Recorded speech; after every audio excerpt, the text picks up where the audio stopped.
صلى الله عليه وسلم.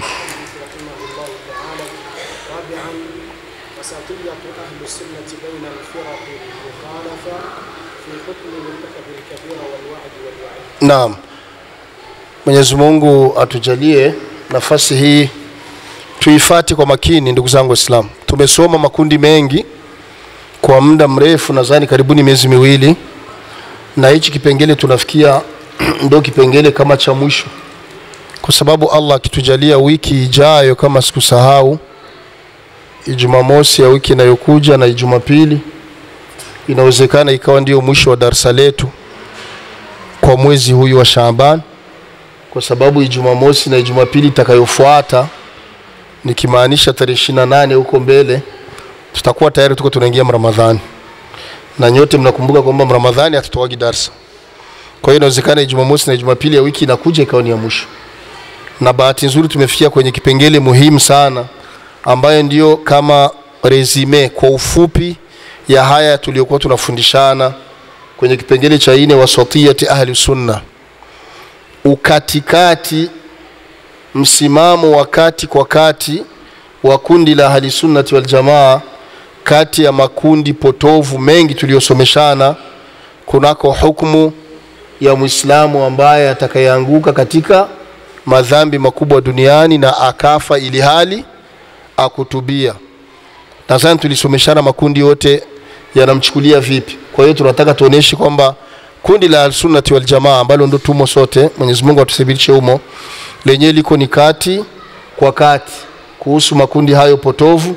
Na kunako swala la wa'd wal wa'id, kunako swala la ahadi zile alizoahidi Allah waja wake atakayotenda mema, na kunako swala la onyo na tahadhari ile aliyotoa Allah kwamba wale wote watakaokiuka kunako sheria yake atawaadhibu. Tutakuja kuonesha kwamba al-sunnah wal jamaa wako kati kwa kati kunako swala hilo. Naam.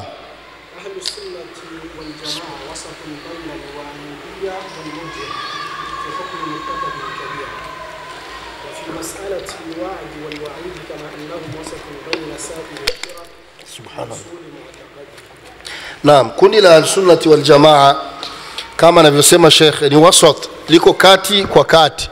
Na haya ndio Mungu alitaka tuwe hivyo. Kwenye suratul Baqara iko aya Mungu anasema wakadhalika ja'alnakum ummatan wasata litakunu shuhadaa 'ala an-nas wa yakuna ar-rasulu 'alaykum shahida. Mungu anasema hivyo nyinyi ummati Muhammad sallallahu alaihi wasallam nimekujalieni kuwa ni umma wakati kwa kati, usiokuwa na misimamo mikali, usiovuka mipaka, umma muadilifu, yani khiyaran. Kwa nini? Litakunu shuhada ala nas, ili siku ya kiyama muwe mashahidi kwa nyumati zilizotangulia, na Rasul Muhammad sallallahu alaihi wasallam kwenu atakuja pia kutoa ushahidi. Kwa hiyo al-sunnah wal jamaa ni wasat kati ya kundi la wa'idiyya. Al-wa'idiyya ni lile kundi ambalo tulisema ni kundi katika makundi yanajinasibu ndani ya Uislamu, yakidai ya kwamba yao yana kauli yanasema kwamba lazima, wanatumia hiyo lugha kwamba lazima Mwenyezi Mungu atekeleze adhabu kwa wale ambao wamekosea kwa sababu waliahidi hivyo. Wao wanatumia neno lazima. Na hapa nitawaomba muelewe ndugu zangu Waislamu, Waarabu wenye lugha yao ambayo Qur'ani ilikuja mkiarabu na hadithi zikaja mkiarabu, katika mila sahihi ya Kiarabu wanasema kwamba kutotekeleza adhabu, mfano wewe umemwahidi mwanao kwamba nitakupiga, nitakuonesha, alafu mwanao anakuja unaamua kumsamehe na ulitoa ahadi kwamba utamwadhibu. Kutotekeleza adhabu kwa Waarabu hawachukuli kwamba umekiuka ile ahadi ulikuwa umeitoa, lakini Waarabu wanachukulia kwamba kukiuka ahadi ni pale umeahidi mkote positif. Umeahidi mtu utampa hiki, utamfanyia hiki kizuri yani, alafu ukukifanya, hapo ndio unachukuliwa kwamba umeenda kinyume na nini? Na ahadi. Lakini kutotekeleza adhabu, sijui kama hilo mnanielewa. Kwa Arabu haichukuliwi kwamba umeenda kinyume na ahadi. Yaani kwa lugha nyingine adhabu haitwi ahadi. Imeeleweka Na ndio zile aya innal ahada kana ni mkote positif. Sio kwenye kote negative. Sio kunako makosa. Maana kuna wengine uliahidi kama utanipiga, maana kuna wanawake wengine ni mtihani kwa ume zao. Uliahidi kama utanipiga nipige sasa. Tena mimi napendaga unipige. Unaambia nilikuwa nimeahidi hivyo lakini hiyo haitwi ahadi. Sio kupiga sio vizuri. Sawa jamani? Msifanye hivyo. Na dalili wanatumia mara nyingi ni hadithi ya mtume wetu Muhammad sallallahu aliposema man nadhara an yuti Allah falyuti'hu wa man nadhara an yasi Allah fala yasi. Kasema hivyo mtume kwamba atakayetia nadhiri ya kumtii Mungu. Nini maana ya nadhiri? Huu ugonjwa ninaoumwa, Mungu kinijalia nikapona, nitatoa sadaka 1,000,000. Alafu Mungu anakujalia unapona. Mtume anasema falyuti'hu, itekeleze. Juni ahadi nzuri. Wa man nadhara an yasi Allah, na yule atakayetia nadhiri ya kumkosea Mungu. Bana kalikile fiziki binanishinda sana. Mungu akinijalia nikabiweza muexeta. Bana mtavuta bangi. Nadhiri pia hiyo lakini ya kumwasi nani? Allah. Sasa Mungu anakujalia unaweza. Kalikile unaweza na fiziki unaweza. Mtume anasema fala yaasi, usimkosei Mungu. Manake anakuja kusema kwamba kumbe hiyo sio ahadi. Mkotewe negative sio ahadi. Naam. Kwa hiyo hao ni waidia. Wal murji'a tuliwataja. Murji'a ni wale ambao walionyesha kwamba masala ya matendo sio muhimu, sio katika imani. Kikubwa tu uwe na shahada. Lakini masuala ya kusali, kufunga, yani ni accessoire, sio lazima. Kwa hiyo kundi la Ahlus-Sunnah wal Jamaa liko kati kwa kati, sio kama hao. Na hasa kwenye masuala ya murtakabil kabira, kwenye msimamo wao wa yule ambaye amekufa ni Muislam lakini yuko na madhambi. Kama mnakumbuka hawa waidia hawa ambao tunaita alwaidia, wao wanasema kwamba yoyote atakayekufa, mfano ni Muislam lakini akafa ni mdhinifu, hakutubia zina, na ndio maana wakaitwa waidia, wanasema ni lazima Mungu amwazibu. Wao wanasema ni lazima, yani hakuna kusema eti Mungu atamsamehe wala ni lazima azibiwe. Hawa murji'a wenyewe wanasema kikubwa tu yeye zake nani? Muislamu. Kama atakufa kwa madhambi hata biwe vingi vyaje, lakini pasiwe tuwe mushiriki. Huyo ni Muislamu, imani yake imekamilika, juma tendo sio lazima. Wataingia wapi? Peponi. Yani tofauti nao. Kwa hiyo Ahlus-Sunnah wal Jamaa wako ni kati kwa kati yao. Nini maana ya kati kwa kati? Tulishayazungumza muda mrefu. Chemsha bongo mwenyewe utakumbuka. Naam. Naam. Allahumma ja'alna minhum ya rabbal alamin. Semeni amin.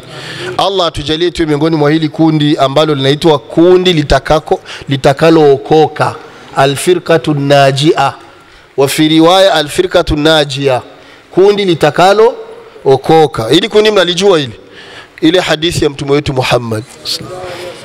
Hii hadithi wanafunzi mnatakiwa muhifadhi, na Waislamu muhifadhi, muwafunze wake zenu na watoto wenu.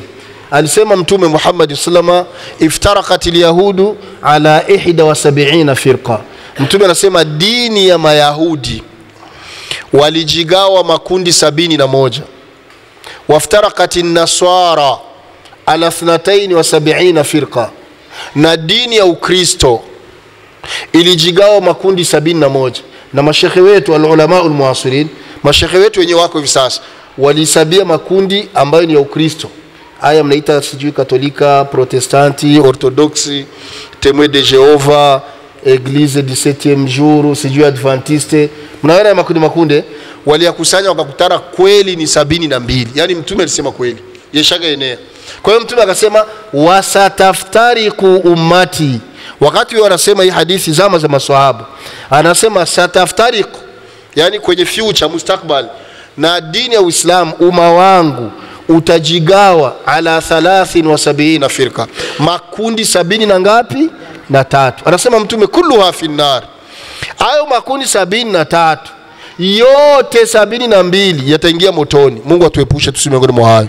Akasema illa wahid, isipokuwa kundi hili moja ndio litaingia peponi. Na haya makundi 73 walisabia mashekhe wakakuta yanaenea, yani alfiraqu dhalla lati tantasibu ala alislam, makundi ambayo yanajinasibisha kwenye Uislamu yako mengi. Ndio panaingia Ahmadiyya, Makadiani, manini yako mengi, na mengine hata yenyewe mjui majina.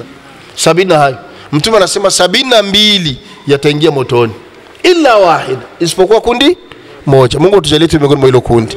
Na hili moja ndio linaitwa alfirqatu najia, kundi ambalo litaokoka, yani litaokoka kuingia motoni. Maswahaba zama zile wakamwambia ya Rasulullah, swifu mlana, Mtume tuambie hilo kundi limoja litakuwa aje, maana hapa ndio watu wanashindi kundi gani, ni sisi au sio sisi? Mtume hajataja jina eti ni kundi linaitwa hivi abadan, lakini Mtume akasema makana alaihi mithlu ma ana alaihi alyawm wa ashab, ni kundi mtaliona msimamo wake na mwenendo wake utakuwa kama msimamo wangu mimi na mwenendo wangu mimi na maswahaba wangu leo. Kwa lugha nyingine ni kwamba ni unatakiwa utizame, kafanya Mtume, maswahaba walifanya, na wewe fanya. Mtume hakufanya na maswahaba wakufanya, acha. Hata ukaambia hii ni ibada, lakini ukiuliza tu maswahaba walifanya, acha, ndio utakuwa mwilo kundi. Allah tujalie tu miongoni mwa hao. Kwa hiyo anasema Sheikh Faina alfirqatan najia, ilo kundi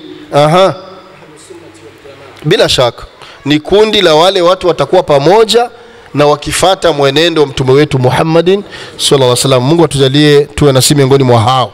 Naam,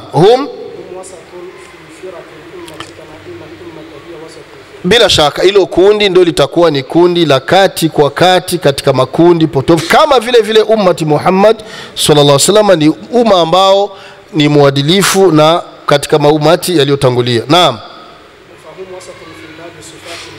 ukiingia kwenye mlango wa sifa za Allah subhanahu wa ta'ala, tulishazungumza hapo tukasema kwamba Mwenyezi Mungu ana majina mengi, na hadithi tulizisoma sana, na kila jina liko na sifa.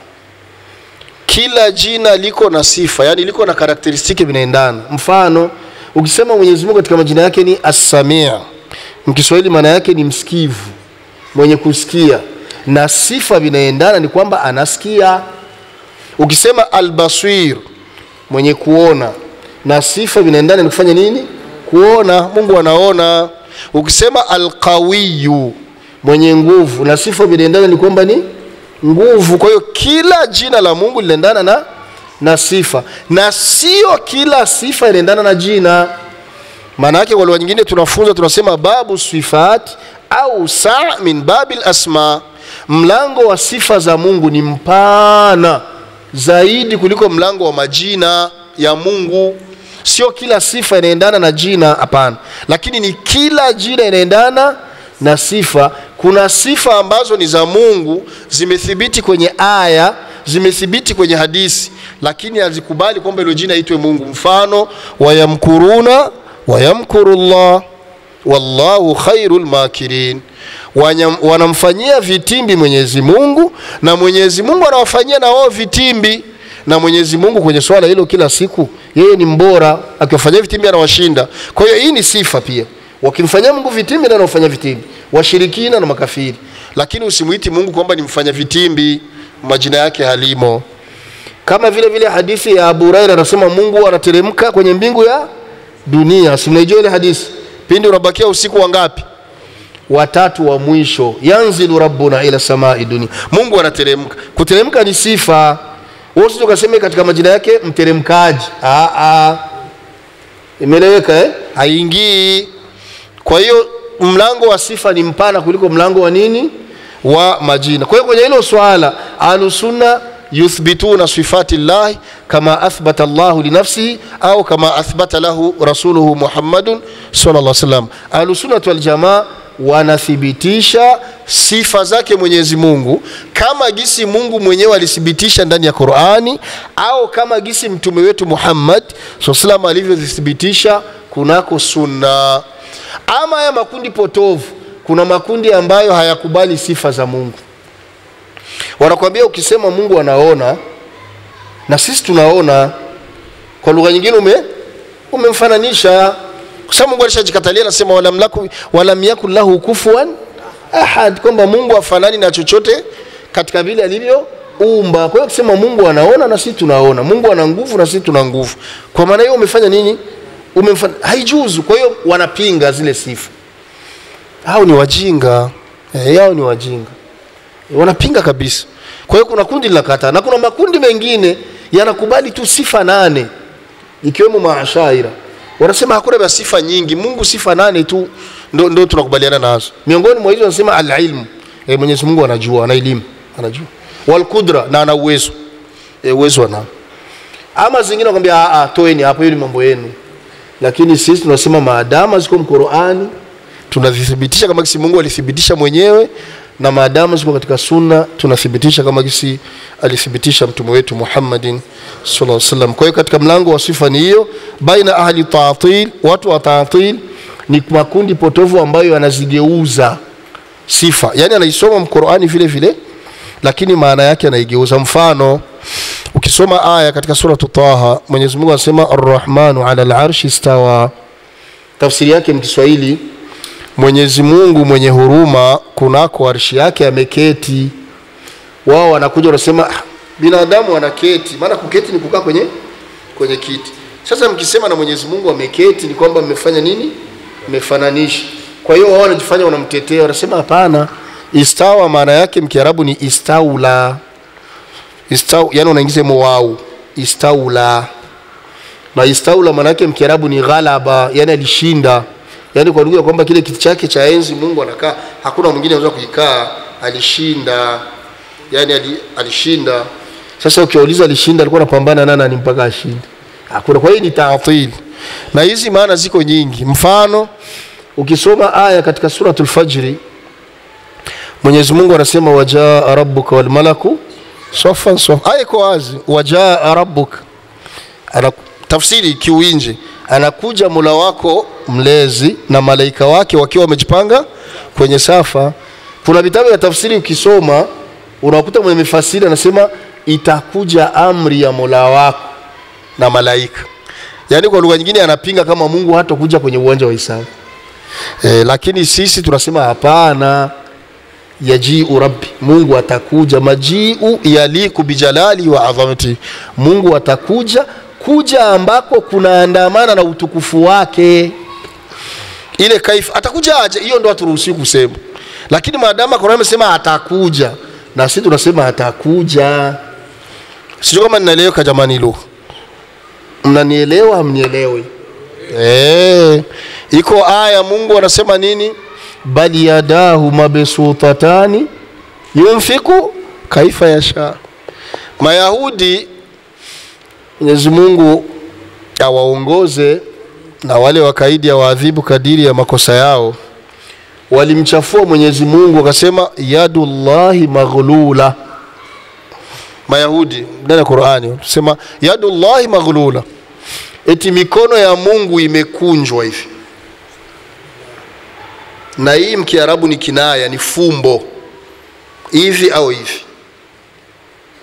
Yani kwa lugha nyingine kama vile unaenda kwa mtu unaambia nipe hela, yuko na hela na hesabia, nipe hela, alafu baada kumumba anafanya maana yake nini?